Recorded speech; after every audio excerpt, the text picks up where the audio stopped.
নমস্কাৰ বন্ধুসকল, আজি কাতি মাহৰ 1 তাৰিখ আৰু আজি পুৱা কেইটামান ৰাশিৰ গোটেই মাহটো ভাল হ'বলৈ গৈ আছে। গতিকে আহক জানি লওঁ সেইকেইটা কোনকেইটা ৰাশি যিকেইটা কাতি মাহত ভাগ্য জ্বলি উঠিব আৰু তেওঁলোকৰ ভাগ্যফল কেনেকুৱা হ'ব। বলক ভিডিঅ'টো আমি আৰম্ভ কৰোঁ। প্ৰথম ভাগ্যৰ ৰাশিটো হৈছে মেষ ৰাশি।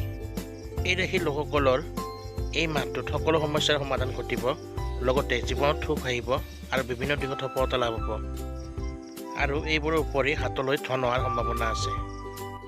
দ্বিতীয় ভাগ্যৰ ৰাশিটো হৈছে বৃষ ৰাশি। এওঁলোকৰ কৰ্মক্ষেত্ৰত উন্নতি হ'ব, মান সন্মান আগতকৈ যথেষ্ট বৃদ্ধি পাব। আৰ্থিক দিশতো এওঁলোকে উন্নতি লাভ কৰিব পাৰিব।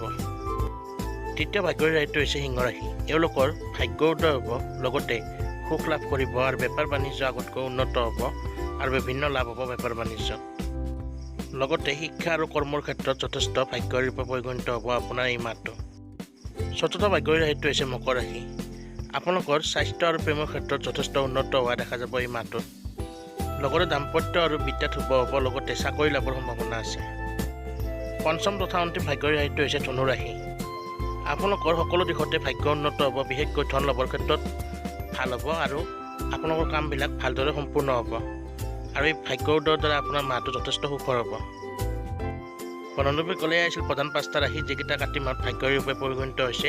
যদি ভিডিঅ'টো চাই ভাল পালে লাইক কমেণ্ট শ্বেয়াৰ কৰি দিব আৰু সদায় দৰে এষ্ট্ৰলজি বিষয়ক ভিডিঅ' পাবলৈ আমাৰ চেনেলটো ছাবস্ক্ৰাইব কৰি দিব নাপাহৰিব। ধন্যবাদ।